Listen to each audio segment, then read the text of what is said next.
Hi everybody, Mike Reese back again for Martial Arts Chat. We're going to be talking about a little bit about Kajukenbo, the things that I know about it, because Eric Harris asked me a little bit about talking about the founders of Kajukenbo. I don't know a lot about them like individually, but I know that they brought a lot of they brought a lot of variety to Kajukenbo, and that's why I think Kajukenbo. I like Kajukenbo. It's actually one of the systems that I think is very well rounded and has a lot to give. But again, we're going to be talking about this too. There's a lot of watered down stuff that's out there that people are saying are this, that, or the other, but it's just not. And we're going to be talking about that in a little bit of kind of like in some droves, because that's kind of the subject matter the most right now. It seems like that's what a lot of people wanted to talk about, was how there's a lot of watered down stuff out there when people are saying they're teaching self-defense. And to be honest, we need to understand that, people aren't going to not say that. They got to get in every type of situation. We're going to talk about this a little bit today, but the first thing we're going to start off with is we're going to talk about Kajukenbo, the founders of Kajukenbo.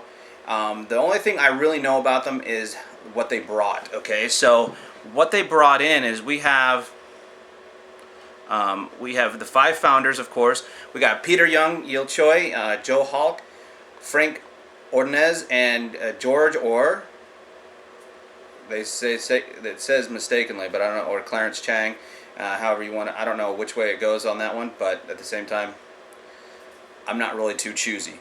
If a lot of people don't understand that, if you don't know this about me already, I'm going to tell you now, I have like no care in the world where it comes from. I do like to know what it's, what it's like blended with, or perhaps where it might have derived from, but I don't really give any two craps about the lineage. I'm really not a lineage guy, because honestly, you can lose lineage in paperwork. It doesn't matter who signs your paperwork. And I know there's some guys out there that have some genuine actual black belts or something like that, or they're genuine instructors. They have actual credentials through the system, and they've worked with the guys that are high up, and they still are, honestly, in my opinion, less than subpar. And that's just my opinion, because I would look at them and say, really, you think you're going to hang against me in a fist fight? Doubtful. And I say that, and I'm not saying that like I'm all bad. It's more of a, don't go in acting or saying that you're this great thing when, in all honesty, you're really not even at a level of some other people out there. And some people that are a higher level are really brought down, and they're looked down upon. And I find that so odd. I find that to be so crazy. So just so we know, just so everyone is clear, so I'm clarifying some things, I don't care about lineage, but I wanted to do this for my friend.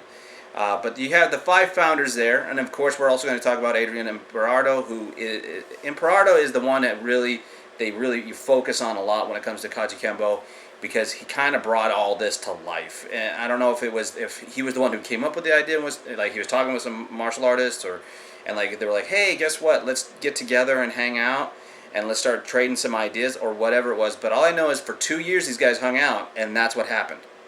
They got together, hung out, and they said, okay, let's take this from this.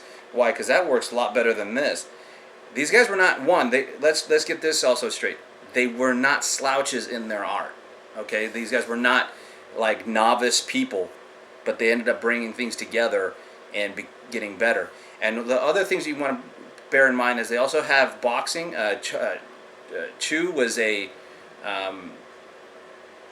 boxer, and then also Imperardo. He was also a Kali, Arnis, Eskrima, whatever, all three the same thing, different area. Anyways, was also a Kali guy. So he did Filipino martial arts as well. So he was already and he brought that aspect into the art as well. They both brought those arts in as well. But Kajukenbo is simply, Ka is for karate, or the Tong Sudo that Chu brought, and then you have Ju as for judo and jiu-jitsu, which is what Frank Ordonez and Joe Hulk brought in, and then of course you got Chang, who brought in the Kung Fu side, which Shaolin Chun Fa is what it was, or Chinese boxing. And then, of course, you have Imperardo, who brought in Kempo, which is the Ken part of it. So he brought in the, what is it? The Hawaiian Kempo, anyways. So he brought in that area, so which was Koshinryu, and he brought in Koshinryu and Eskrima. Joseph Hawk brought in the Danzanryu Jiu-Jitsu. Chu brought in Tang Sudo and boxing. Frank Ornelas brought in Kahika Lane Danzanryu Jiu-Jitsu, and George Clarence Chang brought in Chinese boxing, or the Chun Fa. So all this stuff was instituted into this, okay?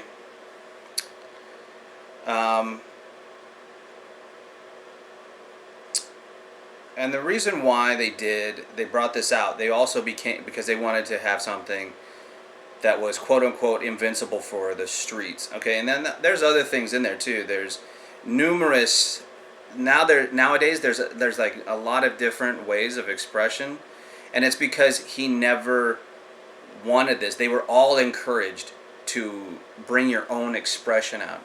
Al Dacascos says this a lot. He goes, "This isn't. I don't want you to just do it my way. I want you to express your way of doing this. I'm giving you the principles and methods and concepts of this, but I want you to express yourself your way." Which that really is the art form. They give you the tools, in art class, you get the tools and you start to learn and understand pastels and chalk and charcoal and oil paints and watercolors, and you start learning all the different things, sketching and the shaping and line, the simple things and basics, and then you start getting a little bit better. Well, you can put a bowl of fruit in a room of 7 artists, and everyone is going to put something different on their canvas of how they see that bowl of fruit. And there are some people that are just going to paint a bowl of fruit. Some people are going to be very artistic with what they see about that bowl of fruit. They're going to really expand upon it and put their different colors in it, their shading and all that stuff. But the root form is they see that bowl of fruit. That's what they have to go on. Now, so that's the scheme of things. Yes, there is a canvas that you all have to go from, and there is obviously that you have to work with it with the tools that you're given. But at the same time, it's your imagination and your expression of what you're shown on how it's going to be applied, because we are all different people. We're all unique. So we're all going to have these different perspectives. Now, some might end up the same, but this is what they tried to pull across. Okay, they try to put this across. I've talked to Al Dacascos on a few occasions, and we had a really good phone conversation not too long ago, and he's amazing. He's an amazing man, and I really respect Al Dacascos a lot. So, I mean, he really is just a great guy. And just know that these guys were considered they were notorious, and they were very, very notorious for being brutal. They had this reputation of, you go to that school, you probably are going to get beat up. Don't mess with anybody at that school because you're going to get whipped. These guys had that kind of, that push, and everybody knew it. They were already dangerous, okay? And I think it's interesting because a lot of these guys also have military backgrounds, things like that. So there's another thing. They knew that these guys had big time, they had tough times out there in Hawaii, believe it or not. Up in the 70s and stuff, they had really bad, tough things. But there is a Kajukenbo prayer. I was sent that by Master Dacascos, and it was interesting because I was like, wow, because they would start off with this Kajukenbo prayer every time. And the cloves of the patch were mind, body, and spirit.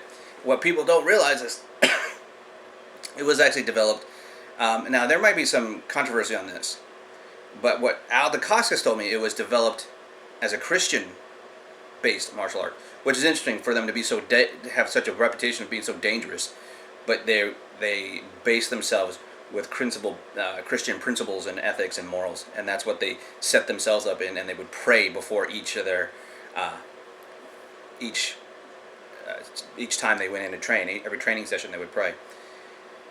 And when he told me that, it blew me away. I was like, really? But he said, and he's a Christian man himself. So that's, I'm going to leave that out there. Some people might disagree with me, but I'm telling that from Al Dacascos' mouth himself, okay? That's what he told me. So there's a lot of great things that come out of Kajukenbo because it is not made... they have done tournaments. These guys have been in tournaments and stuff like that, so they control themselves. But they are really known to be very dangerous because they don't mind damaging the groin. They don't mind hitting and ripping and clawing, and they don't mind breaking this, breaking that, and doing all these wonderful, crazy things with their system, because they know if you're in a fight, you don't really have at that moment. You don't have that choice of walk away, because they're saying this is when you can't walk away. They're not saying this is a chance when you could have walked away but you decided to fight the guy. This isn't saying that some guy bowed up against you and gave you a good shove and you went, oh, okay, well, I'm going to have to kick your butt because now you embarrassed me in front of my woman. They're not saying it's that kind of situation. They're kind of saying it's a situation where someone grabbed you in the head and they're getting ready to, drill you in the face. They're saying someone, grabbed you and they're getting ready to stab you, and, they're getting ready to stab you. They're trying to do something. They're talking about it's already a dangerous situation. You may as well, it's time to act. So that's where a lot of people get things wrong when it comes to self-defense in general. I'm going to give you a couple of other instances here, and this is for Eric, because the reason why is because there's Kajukenbo out there, which is the Imparado method. That's like his way of doing it, or it's a very hard style of doing things. I mean, it's that really snappy, more type of style into it, and that's why there's a lot of slipping and moving and stuff like that because of the Eskrima and Kempo styles.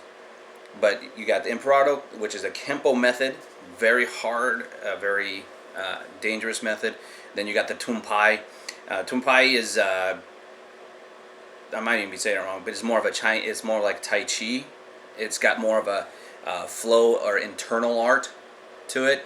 Then you got the Chun Fa style, which they made into this very hard system. And you gotta understand, Imparado with Al Dacascos and Al de la Cruz helped build these systems. Okay, now Imparado already had the Kajukenbo style, the Kempo way of doing it, but then you got Tumpai and Chun Fa, which was helped with Al Dacascos and Al de la Cruz, and then you also have because the Chun Fa style out there is actually, and I've seen people who do the Chun Fa style. It's very, very, it's aggressive. It's very aggressive, and even though they all express the linear and circular lines, basically the flow of things, rather than just going against it all the time, but they like to put in the additive both in it, and it's a very fluid system. And then you got One Hop Kendo, which is from Al Dacascos himself, which they're all Kajukenbo. And they all have a lot of similarities, but they all have their own intricate things in there that express themselves. One Hop Kendo, you can find through Al Dacascos and all his people. The Chun Fa, Tumpai, there's styles out there. Now there's other stuff that's out there that's Kajukenbo, and you're going to find that it really looks a lot like, they look a lot like each other. But again, it's also based off of expression, where some things might vary. This is the thing also, you got to remember, and this is where we also talk about, it looks a lot like Kempo too, and it's like, yeah, it was a lot like Kempo, and if you think about it, these are the people that Ed Parker was really exposed to, with a lot of the Kajukenbo guys, a lot of the Lima Lama guys and stuff like that down in Hawaii, the Eskrima guys and all these guys, and he even hung out with people like Jimmy Woo, who brought in Kung Fu Sensu, which has a lot of dimensions that look like this. And you got to understand that these systems are all of them were made to be dangerous. And these guys were either veterans, or some of these guys were even just hardcore. They were already had, some of them had some records. You know what I mean? Some of them were brought over by people like Jimmy Woo was taught his Kung Fu Sensu by his triad uncle. So we're talking about systems that were designed to hurt and maim. I mean, these were not designed for control the resistance and make sure that these guys were done. They took their style and made it very, very brutal, and that's what they designed it for. But that's Kajukenbo in a nutshell. And that's a very small nutshell, but that's what you can find about it, stuff like that. If you ever get a chance to talk to some of these guys, I would definitely talk to them. But I would only really, honestly, I suggest, honestly, if you look for to practice it, Woon Hop Kendo or Dacascus Tactical, which, because I've worked with Al and he's amazing. I like him. I like him a lot. I like his principles. I like his methods. The Chun Fa system, I know guys who work with that, and it's very, very aggressive. I really think if you're going to do it, you should do it right. Or anybody that came down from the Imperardo line, I think you should work with. I'm not big on some of the other guys. There's some people that are out there that I'm not big on at all, and that's going to bring us to our next topic. Our next topic, and it's kind of like the bigger topic, is the idea of people saying, hey, guess what? I'm teaching self-defense, but in reality, it's like, what are you really? My friend Glenn Hardman, he said one of the stuff that he wants discussed is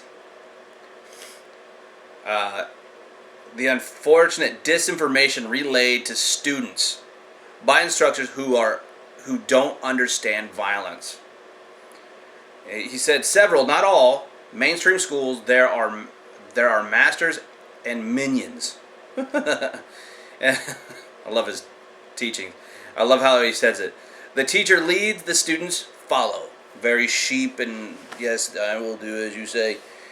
Technique is visually transmitted to the students with little else offered. So the students basically learn through mimicry. In fact, a great deal of instructors, he has a quotes on that, cannot intellectually explain why they do what they do. They simply defer to, that's how I was taught. So now you're left with punching, kicking, blocking, trapping, throwing, sparring, undirected repetition. He goes, I go on for forever. The glaring omission I would like to see more in schools is what do we do when the technique fails? Murphy's Law of Combat strategy, if you will. He said training for the surprises and mishaps of living life in a violent world where nothing ever goes as planned. Then what? And then I had one from Simon, my friend Simon McKay. My friend Simon McKay from the UK. He's another guy that he articulates himself very, very well, and he's very, very well researched when it comes to certain things, and I like his thought patterns on it. Nothing makes me more angry than seeing martial arts instructors teaching a student something to keep them safe. That is clearly rubbish. I hate people feeling safe and then walking into a situation to come off a lot worse than common sense would have taught them. Basically going against that. And then, of course, he was talking about also about the freeze situation, how many people don't teach freeze. They teach fight or flight, but they don't teach freeze. Now, let's get into this. Okay. There is a lot of misinformation out there. There's a lot of people out there throwing out self-defense, or they're throwing the reality-based self-defense sticker on their window along with their MMA sticker, along with their hyper team sticker, or their XMA team sticker, or whatever else they're doing. Premium martial arts. I don't mean to bash them. It just seems that since they're a franchise, it's on a lot of schools. And I'm not saying that they're bad at all. I'm just saying that, sometimes the instructors, since it's a franchise, it's easier for them to make money that way when they really have no skill whatsoever teaching.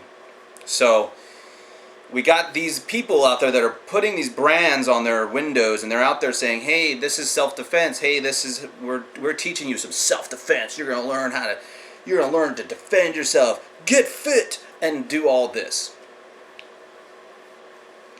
Okay. The reason why people do this, especially if they have big schools, is they have to do something to bring in everyone they possibly can. As I talked about before, there's like a lot of reasons why people come into martial arts, and why you learn martial arts is what you're going to try to put into it, that's what you're going to get out of it. So one of the things about it is the fact that these guys come in, so they have to market for everyone. They have to market for mommy who wants little Johnny to come in and drop off, and so that she can do her grocery shopping. And then they want to market also for the family. They want to make sure it's family friendly, quote unquote, and speak. Why? Because they target those areas where there's families, and they target all that, the areas that they need to, which are soccer moms and stuff like that, trying to find things for kids to get into. They target the self-defense, anti-bully. We don't want your kids to be bullied. And so they go to schools and they promote it and promote it and promote it. They promote MMA for the fitness guys and the gym monkeys that want to come in and learn how to fight, and they want to do that so they can get in the cage, and do that because you got a lot of couch potato guys that really honestly they want to go in and act like they know what they're doing, and they want to be able to watch and say, yeah, I go to the gym every now and then, work on my ground game. Oh, really? I got my 80-ounce Dr. Pepper that I drink every day. Nothing against Dr. Pepper, I'm just kind of giving it a thing here. Uh-oh. I don't know who that was. Anyway, what we're doing is they're trying to appeal to everybody, okay? That's just life, man. That's just good marketing, if you ask me. If you're out there right in the world, you're trying to get yourself a business going, you're going to market yourself with everybody you can. That's just plain and simple business, guys. You really can't not do it. I tried to open a school and try to appeal to only those that would like to do it. I did not last. Okay, you won't last if you don't appeal into some fashion. And when I didn't have enough money, I didn't have enough revenue to keep me going, to just basically show myself out there without having to worry about it, and without having to worry about doing a great deal of marketing.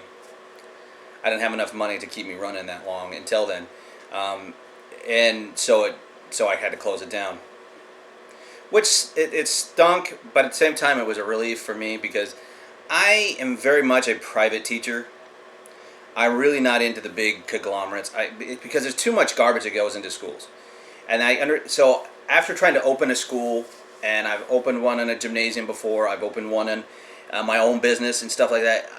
After doing that, I actually almost feel compassion for these people to try to do this. And some guys are very, very successful doing this, and they're still doing it with proper stuff. However, there are schools out there that are doing it because they're very good at business, but they are horrible at martial arts. But they're still promoting people and giving people all these levels of degrees, and they really don't have a clue what they're doing. And then they say, we're teaching you self-defense. Hi-ya! And they really have no idea what the moves are for. They just know, well, I think it's for this, and then when you do this and do this. Have you pressure tested? What in the world is pressure testing? Okay, have you ever been in a fight? Oh, I took care of one guy the other day. Guy came up and, I was out at the club and he was a little, drunk, and he got in my face, and I said, hey man, you better back off me. And he said, what are you going to do about it? And I said, I'll tell you what I'm going to do. I'm a black belt, and I'm going to whoop you. And then he came at me, man, and when he came at me, I dropped his drunk sorry butt on the ground. Well, good for you. More likely, moving out of the way and pushing him with your finger would have probably knocked him on the ground. So, don't give me these types of terms and say, yes, you can defend yourself against these horrible certain situations. Okay, I've seen guys that have black belts, I've seen guys who have training, and I've seen people who have gone through even police academies and stuff like that freeze up or basically do nothing. Get their butt totally handed to them. And it's mainly because they had no guidance in how to do things properly. They don't know what to do properly, they've never been challenged to do it properly, and they don't have any type of ideas of what kind of drills to do to make it proper. Kajukenbo, they had drills, and I used those drills because they were very functional. And trust me, my people have gone out, and they have used their stuff, and they've used it effectively. And they went, wow, I couldn't even believe how quickly I reacted to this. I didn't even think about it. I just kind of went and did it. And it's because of how many repetitions we've done, and then it was because I put them in situations where it felt just like that, where that was the reaction they would give. So I mean, there are other reasons for this. I mean, there's ways to control yourself. There's ways to, there's just a lot of things that go into training self-defense that there's a lot of people uneducated to do. And I say educated more in the fact that they don't educate. They go to the dojo and do their katas and do their little things and their ki-eyes and their breathing and do all this stuff, but they never go outside of what they're learning and say, okay, why do I do this motion? What is the purpose of this? They never say, what is this for? I just do it and accept that what it's for is it's a throw, it's a double hand whipping motion. I mean, it's actually meant for something. And how do you apply it? That kind of thing, and what would work for you, and how can you keep yourself from not being opened up to that, and how does it protect you in that moment?